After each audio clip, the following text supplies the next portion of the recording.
Hello everyone, and at long last, welcome to episode number 2 of Cooking from Inside the Camper. And once again, I have waited until late in the day, until I am very, very hungry to make this episode. So I'm in a hurry to get this stuff cooked, because this is going to be my dinner. Once again, I have laid out everything that I believe I am going to need for this meal. The toaster oven that you guys may have seen in a previous episode when I cooked a pizza in it was a nice deal that I found at a thrift store for $5, and it has served me well so far, and today I'm going to use it to be cooking poultry. A lot of single people like myself have found that it doesn't make a whole lot of sense to cook an entire chicken because you're not going to be able to eat it all. You're just one person, and besides, this little toaster oven couldn't really fit a very big chicken in it anyway. But what it can fit in it is this little frying pan and a, a Cornish Game Hen? Thank you, Aldi, for all the weird exotic things that you randomly put in your freezer. Before you do anything in a frying pan, gotta remember, cast iron frying pans especially, you gotta remember to get a nice thick coat of oil on there. As you're watching this, please keep in mind that I have not looked up any recipes, I've not looked up any videos on how to cook this stuff. I'm cooking entirely by instinct this time, starting with a can of cream of chicken soup. I am just going to pour some of it over the top of this and rub it in. Or I guess I should say, kind of smooth it over the surface of this Cornish Game Hen.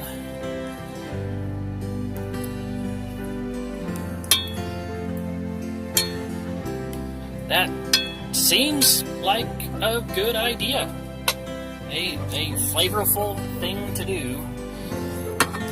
So, a nice coat of that on it. I'm going to spice it the same way that I do when I cook chicken on the Foreman grill, excluding the garlic salt, because I think this soup has got plenty of salt already in it. So I'm just going to use sage and paprika and black pepper, and there.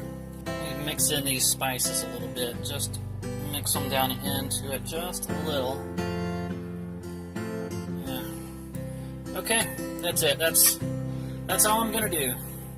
That is Cornish Game Hen. Now I'm gonna take this zucchini and cut it up.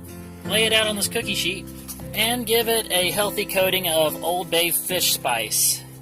Now this is one that I am not doing off the cuff. Past experiences told me that Old Bay, while it is traditionally used for seafood, makes a fantastic spice for zucchini. So I'm going to flip it over and give it a nice coating on the other side as well.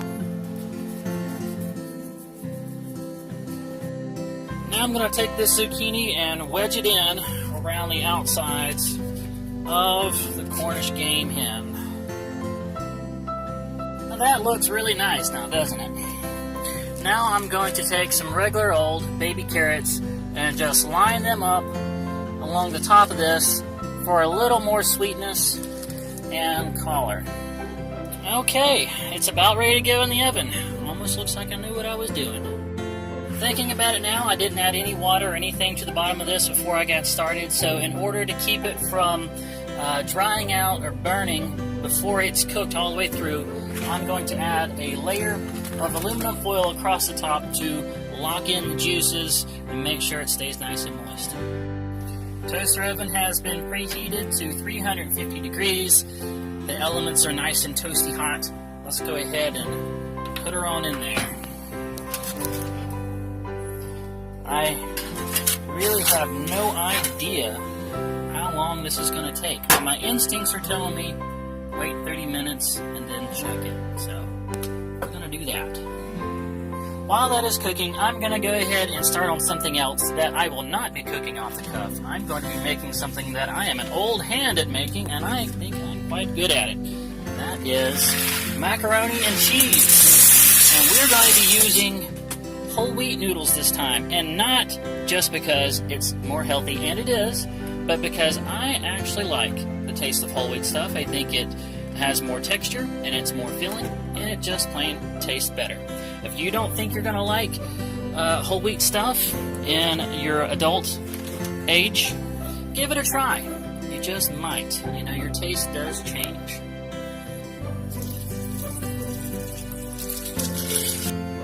A little bit of olive oil never hurt anything. Throwing in a little dash of sriracha so that it rhymes with the zucchini a little bit. Just a dash. And then a little bit of garlic salt. Just about, yes, that's perfect. Now I really hope running these two at the same time doesn't trip any circuit breakers. But here we go. Man, this new wave burner continues to surprise me, just how fast it works and how effectively. I mean, it was no time at all. That thing got to boiling and boiling rapidly. Well, everything just turned off. It would appear that I have, in fact, tripped a breaker. Let's go on inside and see about getting it reset. Alright, got the power back on, and it looks like I don't need to run both of these at the same time anymore anyway, because these noodles are done. I'll take them outside and strain them, and it should be easy because this pot has got a strainer built into the lid. It's now time to go ahead and start adding the shredded I only ever use extra sharp cheddar, but it's really whatever you like that is meltable. It has to be a type of cheese that can melt. And these noodles, freshly strained, are still quite hot, so they'll melt that cheese no problem at all. Add a little bit more. Now I'm going to add something that not a lot of people would think of adding to macaroni and cheese, and that is cottage cheese. And it's really not that odd when you think about it, that cottage cheese is added to lasagna all the time, and it works perfectly. Also, I feel that it adds an extra bit of creaminess to the mac and cheese that will help to counter the stringiness of the cheddar. Alright, after turning the camera off and adding a little more cheese and then a little bit more until I got the perfect ratio that I like, it is done. This is my macaroni and cheese. It's about time to go ahead and check on this Game Hen, see how it's doing. Woo! Wow, okay.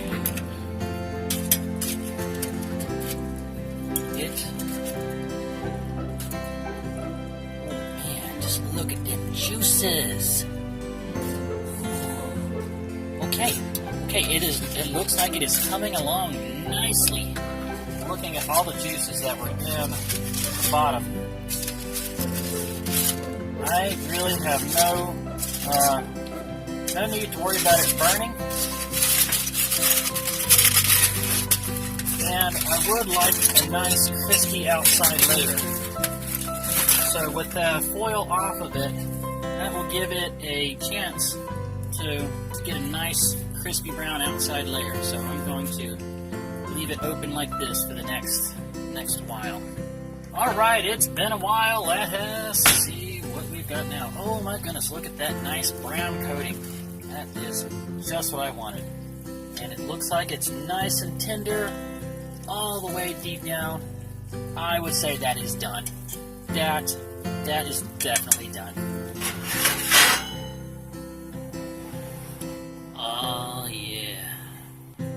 And finally, the cooking and the plating up is all done. And no, I am not going to take it out of the frying pan. I'm going to eat it right out of the frying pan. Okay. Just to recap, we have a Cornish Game Hen covered in a crispy cream of chicken soup and spices, surrounded by zucchini that was coated with a fish spice and plain baby carrots, macaroni and cheese made with whole wheat noodles, and cottage cheese mixed in. And I am going to be drinking Stee's Dragon Fruit Green Tea, unsweetened, 0 calorie. So there is no danger of the sweetness of the drink interfering with this wonderful tasting food at all. Now for the last and arguably most important step, let's do the taste test.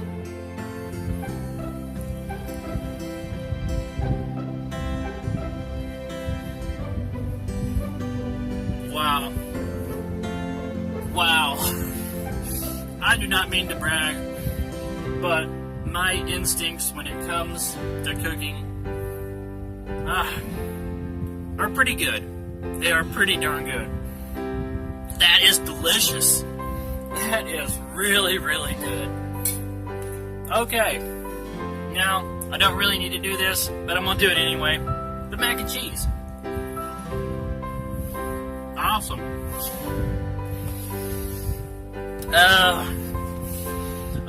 At risk of sounding like I'm tooting my own horn too much, man, this is fantastic. Alright guys, that is it for this episode. Please don't forget to hit that like button. Subscribe if you haven't already. Hit the bell icon for notifications. Please share the video with your friends. We are getting so close to that 100 subscriber mark. I'm at 90 right now, only 10 left to go. And my birthday is on the 26th. It's the 22nd right now. I really want to hit that 100 subscriber mark. So please share the video, tell your friends. I love you guys, and I will see you again on the next video.